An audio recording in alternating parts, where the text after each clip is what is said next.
Assalamualaikum warahmatullahi wabarakatuh. Baiklah, kami dari kelompok 13 akan menyampaikan materi mengenai KUP keberatan serta sanksi pajak. Kelompok kami beranggotakan 3 orang, yaitu perkenalkan, nama saya Indah Ainulia. Perkenalkan, nama saya Fadila. Perkenalkan, nama saya Rahmat Faidisesa. Baiklah, berikut penjelasan materi dari kami. Yuk disimak. Selamat menyaksikan. Baiklah, saya Indah Ainulia. Di sini saya akan menjelaskan mengenai keberatan. Yang pertama, upaya hukum keberatan pajak. Apa sih keberatan pajak itu? Keberatan pajak adalah mekanisme yang disediakan Ditjen Pajak bagi wajib pajak yang tidak puas dan tidak sependapat terhadap hasil pemeriksaan pajak. Biasanya, wajib pajak yang menempuh upaya hukum melalui pengajuan keberatan pajak tidak puas dengan penetapan jumlah rugi, total jumlah pajak, dan jumlah potongan pajak yang diputuskan petugas pemeriksa. Selanjutnya ada cakupan keberatan pajak. Keberatan pajak yang disampaikan wajib pajak biasanya diajukan atas: yang pertama, surat ketetapan pajak lebih bayar atau SKPLB; yang kedua, surat ketetapan pajak kurang bayar atau SKPKB; yang ketiga, surat ketetapan pajak kurang bayar tambahan atau SKBKBT; yang keempat, surat ketetapan pajak nihil atau SKPN; dan yang kelima, pemotongan atau pemungutan pajak oleh pihak ketiga berdasarkan ketentuan peraturan perpajakan. Selanjutnya ada dasar hukum surat keberatan pajak. Keberatan pajak adalah mekanisme resmi yang disediakan oleh Ditjen Pajak. Oleh karenanya, pengajuan keberatan pajak memiliki dasar hukumnya sendiri, yaitu yang pertama ada Undang-Undang Nomor 6 Tahun 1983 tentang Ketentuan Umum dan Tata Cara Perpajakan yang telah beberapa kali mengalami perubahan. Yang kedua, Peraturan Menteri Keuangan Republik Indonesia Nomor 202 PMK 03 Tahun 2015 tentang Tata Cara Pengajuan dan Penyelesaian Keberatan, atau penyempurnaan dari Nomor 9 PMK 03 Tahun 2013. Yang terakhir ada jangka waktu keputusan keberatan pajak. Ditjen Pajak harus memberi keputusan atas keberatan yang diajukan dalam jangka waktu paling lama 12 bulan sejak tanggal surat keberatan pajak diterima. Keputusan Ditjen Pajak terkait keberatan pajak dapat berupa pengabulan seluruhnya atau sebagian. Ditjen Pajak juga dapat menolak atau menambah besarnya jumlah pajak yang masih harus dibayar. Apabila telah melampaui jangka waktu 12 bulan sejak diterimanya keberatan dan Ditjen Pajak belum menerbitkan surat keberatan pajak, maka permohonan wajib pajak dianggap dikabulkan. Pihak Ditjen Pajak wajib menerbitkan surat keputusan keberatan sesuai dengan keberatan wajib pajak dalam jangka waktu paling lama 1 bulan sejak 12 bulan telah berakhir. Kenalkan, saya Fadila. Di sini saya akan membahas tentang sanksi pajak. Sanksi adalah suatu tindakan berupa hukuman yang diberikan kepada orang yang melanggar peraturan. Peraturan atau undang-undang merupakan rambu-rambu bagi seseorang untuk melakukan sesuatu mengenai apa yang harus dilakukan dan apa yang harus tidak dilakukan.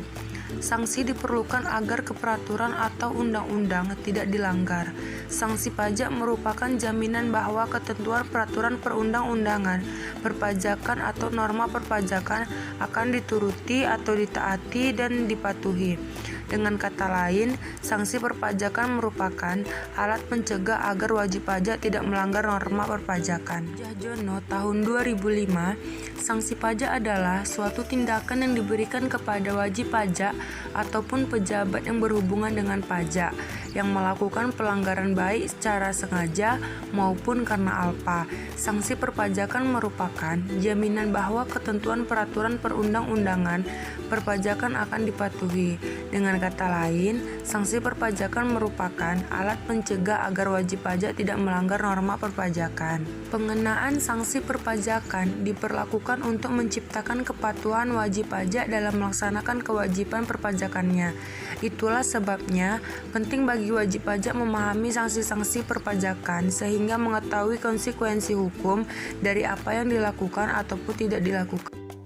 Sanksi pajak di Indonesia. Sanksi pajak merupakan hal yang sangat dihindari wajib pajak. Tapi, mengapa masih banyak wajib pajak yang terkena sanksi pajak?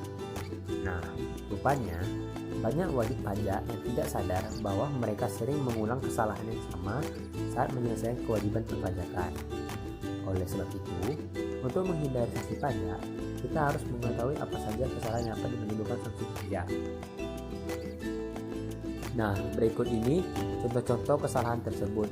Yang pertama, lupa tanggal pembayaran dan pelaporan pajak. Yang kedua, menunda pembayaran pajak. Yang ketiga, menyembunyikan data. Nah, dalam undang-undang perpajakan dikenal dua macam sanksi, yaitu sanksi administrasi dan sanksi pidana. 1. Sanksi administrasi pajak.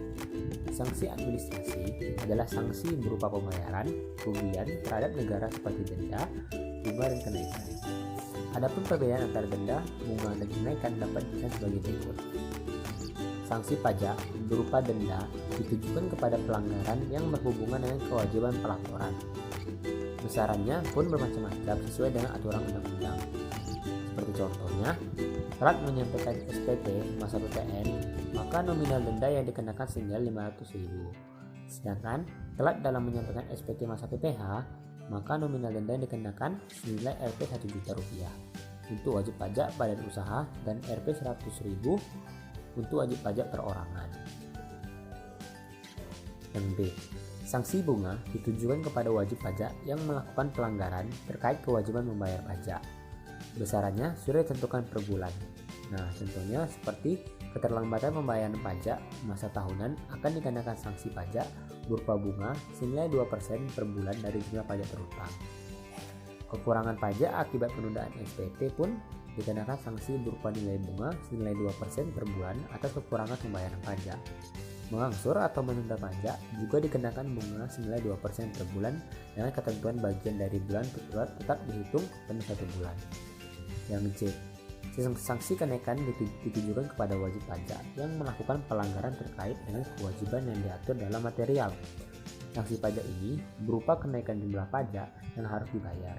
Penyebabnya bisa karena adanya pemalsuan data seperti meminimalkan jumlah pendapatan pada SPT setelah lewat 2 tahun sebelum terbit SKP.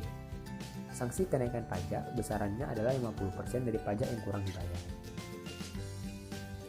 Sanksi pidana pajak. Sanksi pidana adalah sanksi pajak yang diberikan berupa hukuman pidana seperti denda pidana, pidana kurungan, dan pidana penjara. Wajib pajak dapat dikenakan sanksi pidana bila diketahui dengan sengaja tidak menyampaikan SPT atau menyampaikan SPT tetap isinya tidak benar. Penyebab lainnya adalah wajib pajak memperlihatkan dokumen palsu serta tidak menyetor pajak yang telah dipotong. Sanksi akibat tindakan ini adalah pidana penjara selama 6 tahun paling lama dan denda paling banyak 4 kali jarak jumlah pajak terutang. Masyarakat selama ini beranggapan bahwa akan dikenakan sanksi perpajakan bila tidak membayar pajak. Padahal, dalam kenyataannya, banyak hal yang membuat masyarakat atau wajib pajak terkena sanksi perpajakan, baik itu berupa sanksi administrasi seperti bunga, denda, dan kenaikan, maupun sanksi pidana. Secara konvensional, terdapat 2 macam sanksi, yaitu sanksi positif dan sanksi negatif. Sanksi positif merupakan suatu imbalan, sedangkan sanksi negatif merupakan suatu hukuman. Baiklah, sekian penjelasan materi dari kami. Jika ada kata atau kalimat yang salah saat kami menjelaskan, kami mohon maaf. Terima kasih. Wassalamualaikum warahmatullahi wabarakatuh.